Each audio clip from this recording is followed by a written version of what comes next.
14 మార్చి నుంచి మొదలై ఏప్రిల్ 13 దాకా ఉన్నాయి పరీక్షలు. గుర్తుపెట్టుకోవాలి. అంటే దాదాపుగా 1 మంత్. ఇంత లాంగ్ పీరియడ్ నేను నా సర్వీస్లో ఎప్పుడు చూడలేదు. ఎందుకంటే నేను చాలా ఎగ్జామ్ చేశాను. అంటే ఇప్పుడు దాదాపు 30 ఎస్ఎస్సీలు చేశాను. నేను అన్నిట్లో చీఫ్ సూపరింటెండెంటే చేశాను. ఇంత గ్యాప్ నేను ఎప్పుడు చూడలేదు. అర్థమైంది?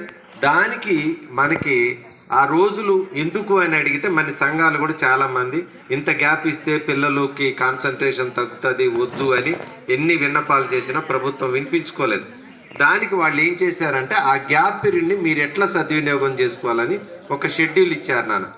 రోజుకు 3 పీరియడ్లు గ్యాప్లో, రోజుకు 3 పీరియడ్లో ఫస్ట్ పీరియడ్ ఏం చేయాలి, రెండో పీరియడ్ ఏం చేయాలి, మూడో పీరియడ్ ఏం చేయాలని మీకు స్పెసిఫిక్గా చెప్పడం జరిగింది. ఫస్ట్ పీరియడ్ అంటే మీకు మొత్తం మీద 5 లేక 6 క్వశ్చన్లు ఇవ్వాలి.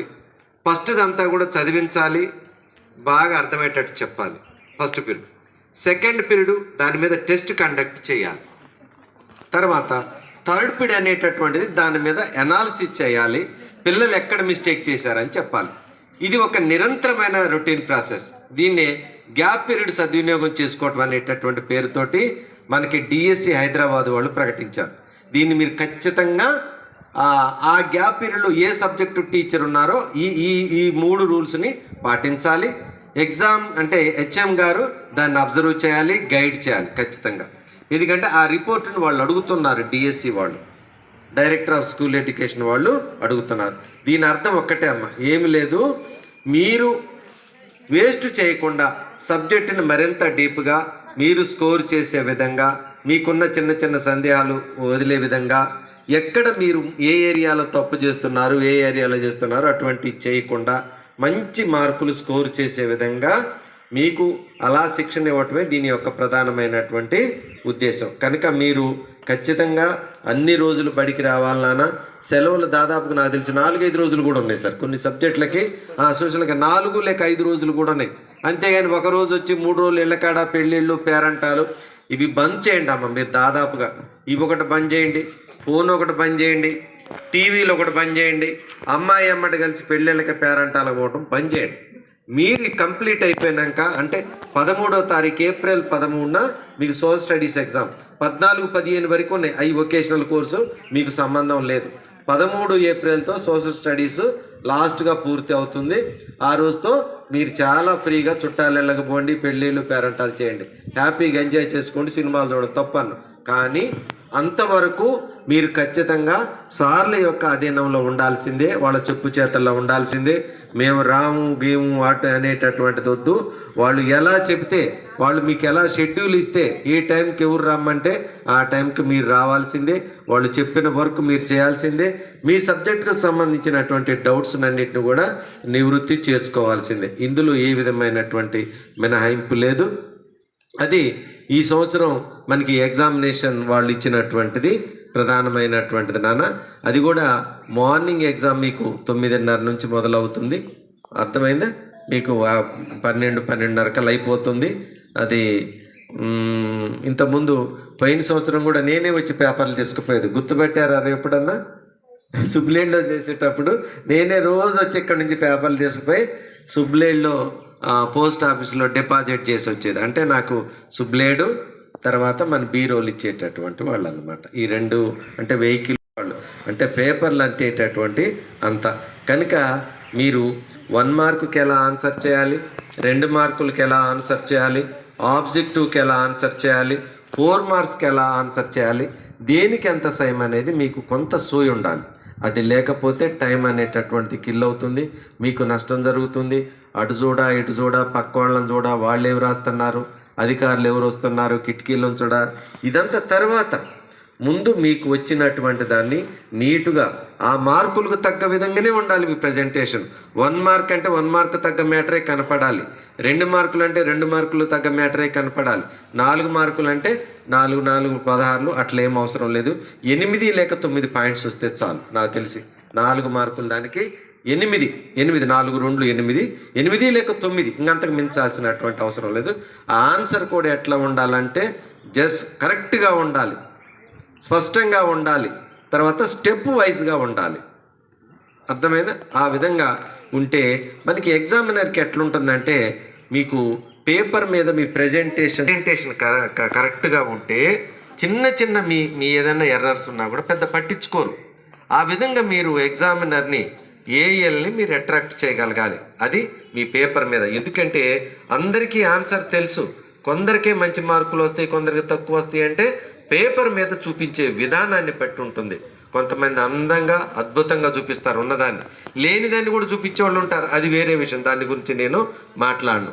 కనుక ఎంత మీకు పర్ఫెక్ట్గా వచ్చిందో అంత పర్ఫెక్ట్గా ఆన్సర్ని మనకి మార్కులు రాబట్టుకునే విధంగా మీరు పేపర్ మీద చూపించగలిగితే మీరు సక్సెస్ అవుతారు. అందుకోసమే మీరు ఎప్పుడైనా సరే కొన్ని క్వశ్చన్స్కి ఎప్పుడు కూడా రైటింగ్ ప్రాక్టీస్ బాగా ఉండాలమ్మా. 1 మార్కుకి 2 మార్క్స్కి మనకు ఉన్నది ఇదే ప్యాటర్న్. 1/2 మార్క్ ఉంటుంది, 1 మార్క్ ఉంటుంది, 2 మార్క్స్ ఉంటాయి, 4 మార్క్స్కి ఉంటాయి. మనకి ఎస్ఎస్సిలో ఉన్న ప్యాటర్న్ ఇదే దీన్ని మీరు ఫాలో కావాల్సినటువంటి అవసరం ఉంది. చాలా నీటుగా కొట్టివేతలు రాయకండి, డబల్ రాయకండి. క్వశ్చన్ నెంబర్ క్లారిటీగా వేయండి.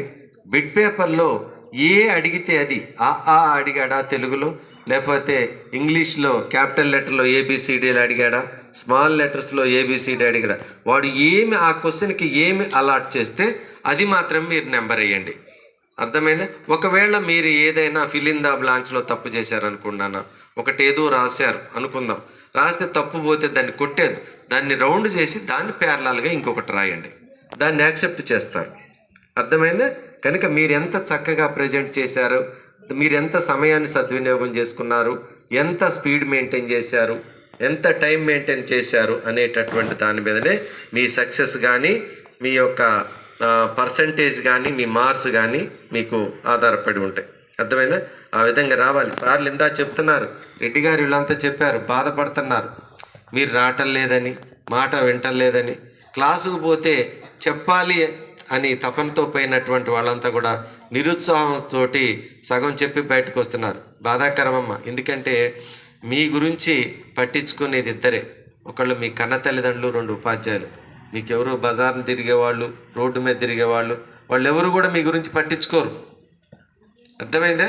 మీ గురించి పట్టించుకునే వాళ్ళ విలువేంటో మీకు తెలియాలంటే కాలం చాలా విలువైంది. ఎప్పటికో నేర్పుద్ది, మీకు అన్నీ అయిపోయినాక నేర్పుద్ది. అప్పటికి వెనక్కి తిరిగి చూసుకుంటే ఏమీ మిగలదు, శూన్యం.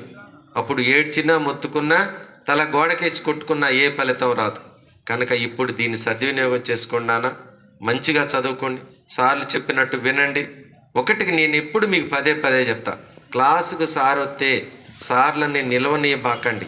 అది చెప్పండి, ఇది చెప్పండి, ఇంకోసారి చెప్పండి, అర్థం కాంది అని పదే అడిగి నేర్చుకోండి. దానివల్ల సార్కి వాళ్ళకి సబ్జెక్ట్ కమాండ్ పెరుగుతుంది, మీకు పెరుగుతుంది. డౌట్ ఉన్న అడగలేనటువంటి వాడు కూడా అది ప్రయోజనకరంగా తయారవుతుంది. అర్థమైందా? అది మీకు తెలుసా తెలియదు అనేటటువంటిది మీరు చెప్తే తప్ప మాస్టర్ గారికి తెలియదు. దాన్ని మరి మీరందరూ కూడా సద్వినియోగం చేసుకోవాలన్నా. ఇప్పటి నుంచైనా బాయ్స్ ముఖ్యంగా కొద్దిగా ఈ అగ్రెసివ్ మైండ్ని, ఈ సినిమా యాక్షన్స్ని కొద్దిగా తగ్గించుకొని పద్ధతిగా పిల్లలు ఎలా ఉండాలి, టీచర్ ఎలా ఉండాలి, ఆ రిలేషన్లోనే మీరు ఉండాలి తప్పితే ఇప్పుడే మీరు హీరోలు కాదు. ఇలాంటి పిచ్చి పనులు చేస్తే చాలామంది జీరోలు అయిపోయారు. మీకు కాలం చాలా విలువైనది, గడిచిపోతే మళ్ళీ రాదు. కనుక ఇక నుంచి అయినా బుద్ధి తెచ్చుకొని సార్లు చెప్పిన టైంకి రండి, నేర్చుకోండానా. వాళ్ళు ఏం చెబితే అది చేయండి అంతే. మీకు ఒక ఇండిపెండెంట్ డెసిషన్ అనేటటువంటిది ఇప్పట్లో అవకాశం లేదు. వచ్చేత తర్వాత మీకు సర్టన్ ఏజ్ వచ్చినాక మీరు పర్సనల్గా ఏం తీసుకోవాలో అది తీసుకుందరు, కానీ దానికి ఇంకా చాలా టైం ఉంది. ఇప్పటికి మాత్రం సార్ల గైడెన్స్లోనే మీరు పనిచేయాల్సి ఉంటుంది, తల్లిదండ్రుల గైడెన్స్లోనే ఉండాలి. వేరే ప్రపంచం మీకు వద్దు. పరీక్షలు అయిపోయేంత వరకు మంచిగా చదువుకోవాలి. ఎందుకంటే ఇది ఒక మీకు బెస్ట్ రిజల్ట్గానే మిగిలిపోతుంటుంది. దీని తర్వాత ఇంటర్మీడియట్, సెకండరీ, దాంట్లోనే మనకి హయ్యర్ సెకండరీ అంటారు దాన్ని. అర్థమైందా? తర్వాత డిగ్రీ. ఇక ఆగదు. అక్కడికి పోయినాక మీరు ఏ విధంగా అంతా కూడా డిస్టర్బెన్స్ అంతా కూడా సెకండరీ, హయ్యర్ సెకండరీలోనే ఉంటుంది డిస్టర్బెన్స్ అంతా కూడా. ఎందుకంటే ఆ ఏజ్ కానీ, ఆ మెంటాలిటీ కానీ, ఆ ఫ్రెండ్స్ లొకాలిటీ కానీ మిమ్మల్ని అట్రాక్ట్ చేసేటటువంటి చుట్టూ ఉన్నాడు అనమాట. డిగ్రీ నుంచి, పీజీ నుంచి ఇక భవిష్యత్తు వైపు, జీవితం వైపు, వివాహం వైపు అన్నీ కూడా వాటంతట అవి అడుగులు పడిపోతుంటాయి. అర్థమైనా? కనుక నాన్న చక్కగా చదువుకోండి, మంచిగా చదువుకోండి, జాగ్రత్తగా వెళ్ళండి. ఈ 4 రోజులు కూడా మీరు ఇతర బయట నుంచి వచ్చేటటువంటి ఆహార పదార్థాలు ఏమి తినకుండా మన ఇంట్లో ఉన్నదే తినండి. ఈ కొట్లల్లో అయ్యి దిక్కుమాలని అన్నీ కూడా తినకండి. ఆటోల్లోకి పరీక్షల కేంద్రానికి పోయి వచ్చేట సరే మనం బయటికి పోం కదా, మర్చిపోయాను నేను. మన స్కూలే కదా మీకు సెంటర్. కొంచెం కొంచెం టైం ముందు రండి నాన్న, మరీ అంత ముందు అవసరం లేదు కాబట్టి జస్ట్ కొద్దిగా వాళ్ళు ఎప్పుడైతే చెకింగ్ చేస్తారో ఆ చెకింగ్ సమయానికి వస్తే సరిపోతుంది. మీరు ముందుకు వచ్చి వారిని పలకరించా వీరిని పలకరించా అంతేం అవసరం లేదు. ఎవరిని మనం వాటేసుకోవాల్సిన అవసరం లేదు కదా. ఎందుకు అది లేనిపోని అన్నీ కూడా మనం నటించాల్సిన అవసరం ఏమి లేదు. మనం వచ్చినవా, మన బడికి వచ్చినా అప్పుడు మన బడి మీకు కొత్తగా అనిపిస్తుంటుంది అనమాట. కనుక ఖచ్చితంగా మీ సీట్లో మీరు కూర్చోండి, చక్కగా మనసును ప్రశాంతంగా ఉంచుకోండి. మంచిగా ఒక్కసారి పేపర్ని చదవండి. ఇవ్వంగలో హైరాణ హడావుడి పడకుండా నిదానంగా రాస్తూ స్పీడ్గా క్రమంగా పేపర్ మీద పట్టు సాధించండి. అదేవిధంగా టైం మీద కూడా పట్టు సాధించండి. దానికి ముందు మీరు చాలా ప్రాక్టీస్ చేయాల్సినటువంటి అవసరం అనేటటువంటిది ఉంటుందమ్మా. అర్థమైందా? ఇంతగా ఎందుకు చెప్తున్నానంటే రేపు మళ్ళీ జిల్లా స్థాయిలో మాకు మీటింగులు పెడతారు, హెడ్ మాస్టర్ని నిలబెట్టి మాట్లాడతారు. ఎందుకు మీ స్కూల్లో రిజల్ట్ ఎట్టొచ్చింది, మీరెందుకు చేయలేదు, మీ యాక్షన్ ప్లాన్, మేము ఇచ్చిన యాక్షన్ ప్లాన్ ఇంప్లిమెంట్ చేయలేదా, మీరు ఏమిటిది మీ వైఫల్యాలు ఏంటి, మీ ఫెయిల్యూర్కి రీజన్స్ ఏంటని చెప్పి నానా రకాలుగా నలుగురిలో పట్టుకొని మనం లేపి అడిగితే అది అవమానంగా ఉంటుంది కదా. అది సార్లకి ఆ స్థితిని మీరు రానియకూడదు. ఆ స్థితి మీకే కాదు, మీ తల్లిదండ్రులకు కూడా ఆ స్థితి అలాంటిది రాకుండా ఉండాలంటే మీరు ఎగరి నుంచి అయినా శ్రద్ధగా రండి. ఎంతమంది పిల్లలు ఉంటే అంతమంది రండి, ఎగ్గొట్టకండి, టైంను పాటించండి. మిగతా బయట జనాలతో ఏ విధమైన ఫ్రెండ్షిప్ చేయకండి. ఓకేనా? ఇది మీకు సంబంధించినంత వరకు నాన్న. మీరందరూ కూడా 9th క్లాస్ పిల్లలు 10th క్లాస్ పిల్లలకి ఫేర్వెల్ ఇచ్చారు. మరి 10th క్లాస్ పిల్లలకి పరీక్షలు రాబోతున్నాయి. రేపు 14వ తారీఖు నుంచి మన భాషలో చెప్పాలంటే ఇది 2వ శనివారం అనుకుంటా. 2వ శనివారం నుంచి ప్రారంభంగా అవుతున్నాయమ్మా. మంచిగా రండి, శుభ్రంగా రండి, పరీక్ష రాయండి. All the best. మంచి రిజల్ట్ తెచ్చి మన స్కూల్కి మంచి పేరు తీసుకొచ్చి మండలంలో గౌరవంగా నిలపాలి. ఎందుకంటే మన బీరోల్ స్కూల్ చాలా పాత స్కూల్. ఈ స్కూల్ నుంచి నేను వెళ్తానని అనుకోలేదు, కానీ కొన్ని కారణాల వల్ల నేను వెళ్ళక తప్పని పరిస్థితి వచ్చింది. ఎంతో దూరం పోలేదు, ఇక్కడే మనకి ఉల్కల్పల్లి దగ్గరే దేవుడి సంఖ్య పేరునే ఉంటారు మీరందరూ కూడా. డోర్నకల్ మండలం నాన్న ఆ స్కూల్కి పోయాను. ఆ స్కూల్ కూడా చాలా పాత స్కూల్, మన స్కూల్ లాంటిదే. మంచిగానే ఉన్నారు పిల్లలు, 22 మంది ఉన్నారు. అర్థమైందా? మీరంతా కూడా మరి చదువుకోవాలి. నేను ఎక్కడ బలమైనటువంటి వెపన్ మీ భవిష్యత్తుని, జీవితాలని, మీ కుటుంబాలను తీర్చిదిద్దగలిగేది మీ జీవితం మీ చేతుల్లోనే ఉంది. దీన్ని ఎలా మార్చుకుంటారనేది మీ ఇష్టం నాన్న. ఇంతవరకు మరి మీ అందరికి కూడా మరొకసారి ఆల్ ద బెస్ట్ చెప్తూ, సార్ల మాటలు వింటూ వాళ్ళ సూచనలు పాటిస్తూ మరి 100% ఫలితాలు తీసుకొచ్చి మండలంలో మన స్కూల్ని ప్రథమ స్థానంలో ఉంచాలని కోరుకుంటూ మరి మీ అందరికీ కూడా మరొకసారి హృదయపూర్వక శుభాకాంక్షలు. నేను ఈ స్కూల్కి 18/7/2023 మన తెట్టెలపాడు స్కూల్ నుంచి రావటం జరిగింది నాన్న. వచ్చినప్పుడు నాకు ఆల్రెడీ మన వెంకన్న సారు వీళ్ళంతా పాత మిత్రులు ఏమన్నారు ఇక్కడ. తర్వాత వీరస్వామి గారు కూడా అదే సమయంలో రావటం జరిగింది నాయకానిగూడ నుంచి. నేను అప్పటి నుంచి ఇప్పటిదాకా అంటే నేను కూసుమంచి ఎలక్షన్స్కి పోయిన దాంట్లో నేను వెంకన్న సార్ కూడా ఉన్నాం అక్కడ. మేమిద్దరం కూడా ఆడ కలిసే చేసాం. దాని గురించి నేనేం మాట్లాడకూడదు కూడా. సరే అవును, వీరసాయి గారే ఉద్దానంగా తీసుకుపోయి అక్కడెక్కడో ఒక ఆయన ఏంది సార్ ఆర్ఎంపీ ఏంది కటా శ్రీనివాస్కి పెట్టి పంపించారు భోజనం. అది తర్వాత ఇక తెలియదు నేను అక్కడెక్కడ కూడా. అది నాన్న జరిగినటువంటిది. సరే, జీవితం అన్నాక అనేక దెబ్బలు తగులుతాయి కదా, తగలేండి. కొన్ని మన తప్పులతో జరిగితే, కొన్ని దేవుడు మనల్ని కొడతాడు. మన తప్పు లేకపోయినా కొన్నిసార్లు శిక్షలు పడుతూనే ఉంటాయి. పడితే పడని, మనం ఏం చేయలేం.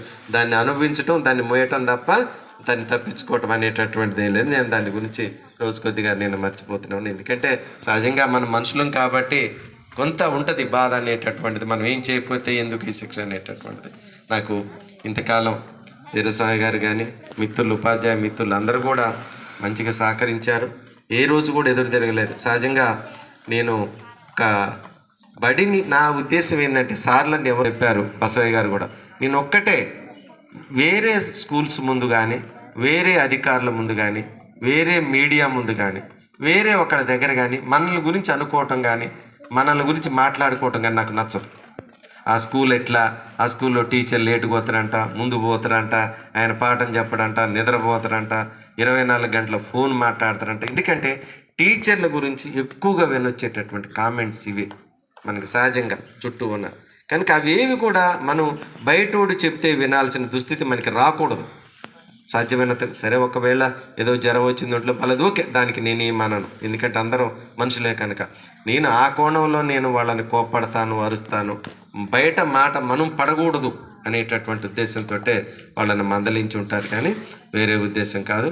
చక్కగా సహకరించారు మిత్రులందరూ కూడా. నాకు ఏ ఒక్కసారి కూడా ఏ అధికారుల నుంచి కానీ కూడా, ఎంఆర్సీ నుంచి కానీ కూడా, డిఓ ఆఫీస్ నుంచి కూడా నాకు ఏ విధమైనటువంటి ఒక అపశృతి అనేటటువంటిది జరగలేదు నాన్న. మంచిగానే సహకరించినటువంటి మిత్రులందరికీ కూడా కృతజ్ఞతలు తెలియజేసుకుంటున్నాను. అయితే నాకు సహజంగా నేను గెస్ చేసినటువంటిది ఏంటంటే, నాకు పనిష్మెంట్గా నేను ఆదిలాబాద్ కానీ కరీంనగర్ కానీ, ఎందుకంటే అదంతా కూడా నేను అడిగాను ఏ జిల్లా ఇస్తారు సార్ అంటే, ఖమ్మాన్ని కొంచెం వదిలికుండా చేసింది. అంతా దేవని ఒక అమ్మాయి చేసింది, ఆమె చేస్తుంది ఎంఏగా. రెవెన్న వస్తావా అన్నది, నేను రానులే అమ్మ ఇంత పెద్ద స్కూల్కి అని చెప్తే, అప్పుడు నాకు మొలకల్లపల్లి ఆప్షన్ ఉంది, తర్వాత రెండోది దేవుడి సంకేత ఆప్షన్ ఉంది.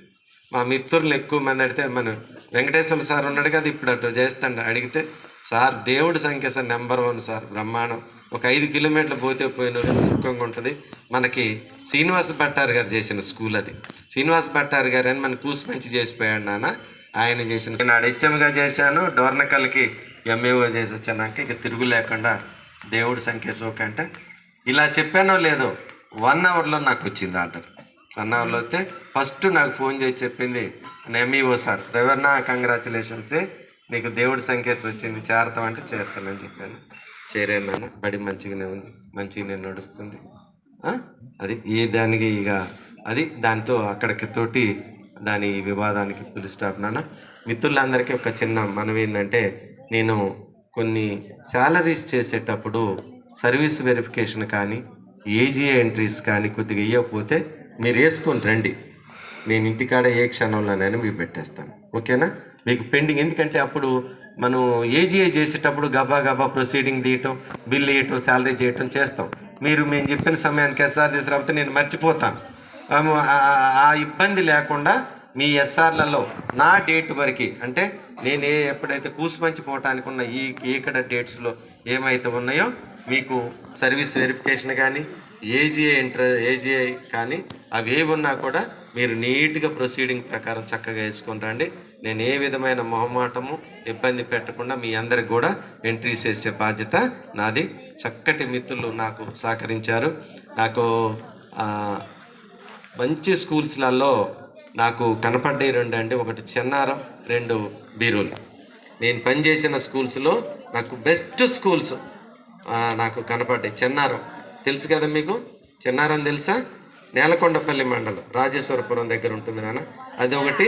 అంత హాయి మళ్ళీ నాకు ఇక్కడే బీరోల్లో వచ్చింది చక్కటి, ఎందుకంటే అందరూ ఉన్నారు నాకు ఇక్కడ కదా, అందరూ కూడా ఉన్నారు, చక్కగా చేశారు నాన్న. మిత్రులందరికీ కూడా నాకు సహకరించిన వీరస్వామి గారికి, వెంకన్న సార్కి, శ్రీనివాసరావు గారికి, మిగతా పెద్దలందరికీ కూడా, మరి అప్పుడప్పుడు సహకరించిన శ్రీనివాసులు గారికి అప్పుడప్పుడు సహకరించిన శ్రీనివాసులు గారికి అందరికీ కూడా మరి హృదయపూర్వక ధన్యవాదాలు. నన్ను ప్రేమతో పిలిచి వాస్తవంగా నన్ను అడిగారు వీరస్వామి గారు, ఎందుకు లేండి సార్ అని నేనే చిన్నగా అన్నాను. లేదు తప్పనిసరిగా నువ్వు వస్తేనే ఎల్పిసి ఎత్తాను, లేకపోతే ఇయ్యనని తెగే చెప్తే, నేను మా వాళ్ళకి డిఓ గారికి, మహబాద్ డిఓ గారికి లెటర్ పెట్టుకుంటే శశిధర్ ఫోన్ చేసిండు సార్ ఎమ్మటే. శశిధర్ తెలుసా? ఎక్కడ?